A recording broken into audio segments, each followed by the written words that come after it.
Taro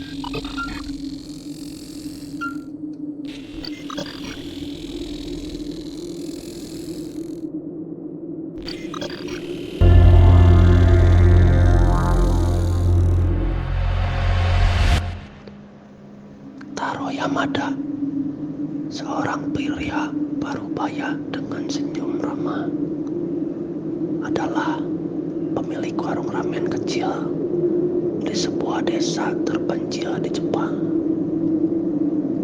Kedainya yang diberi nama Ramen Taro terkenal akan kuahnya yang kaya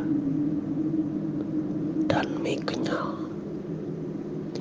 Namun, di balik kesederhanaannya itu tersimpan rahasia gelap yang mulai terungkap.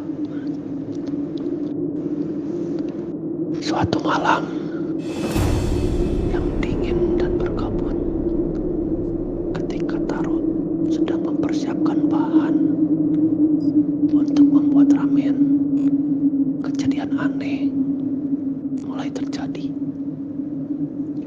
Panci dan wajan berdendang dengan sendirinya. Bau dupa yang menyengat tiba-tiba tercium, dan angin bertiup kencang seolah membawa bisikan-bisikan menyeramkan. Taro pun merinding, jantungnya berdebar kencang. Ia mulai curiga bahwa ada sesuatu yang tidak beres di sekitar kedainya. Warga desa kemudian memberitahu Taro tentang legenda kuno tentang Roro jahat yang menghantui lorong-lorong berkabut di desa mereka.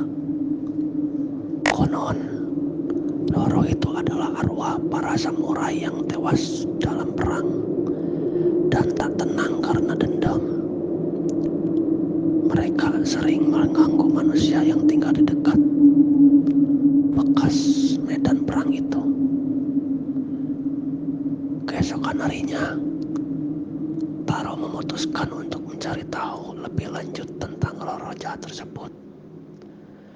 Ia mengunjungi seorang dukun tua yang terkenal sakti. Dukun itu menjelaskan bahwa Roro tersebut kemungkinan besar merasa terganggu dengan kehadiran kedai ramen Taro yang berada di dekat bekas medan perang. Untuk menenangkan Roro tersebut, Taro harus melakukan ritual pembersihan dan persembahan.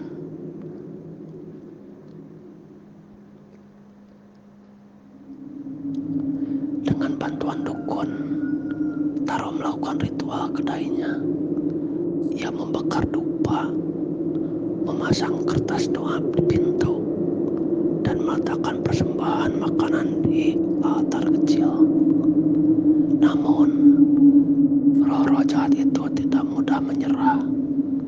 Mereka terus mengganggu Taro dengan berbagai cara. Bayangan hitam melintas di sudut mata. Suara langkah kaki terdengar di atas atap, dan pintu kedai berderit dengan sendirinya. Taro pun tidak menyerah. Ia mempelajari lebih banyak tentang legenda dan ritual Jepang kuno. Ia menemukan bahwa garam memiliki kekuatan untuk mengusir roh jahat. Setiap malam, Taro menaburkan garam di sekitar kedainya dan membaca mantra perlindungan. Perlahan tapi pasti, gangguan Roro jahat mulai berkurang. Kedai ramen Taro kembali tenang, pelanggan pun kembali datang. Taro pun merasa lega dan bersyukur.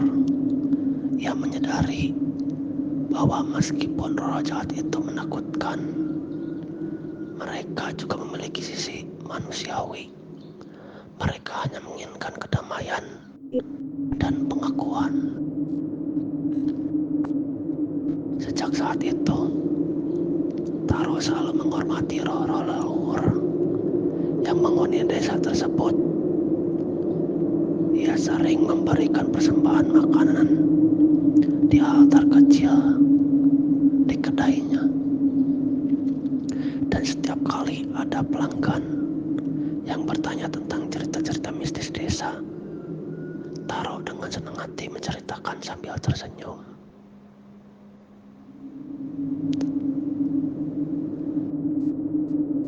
Dan kisah Taro Yamada menjadi legenda di desa itu. Ia dikenal sebagai pemilik kedai ramen yang baik hati dan bijaksana, yang mampu hidup berdampingan dengan roh-roh leluhur. Dan kedainya Ramen Taro, tetap menjadi tempat favorit bagi para pengunjung yang ingin menikmati ramen lezat sambil mendengarkan cerita-cerita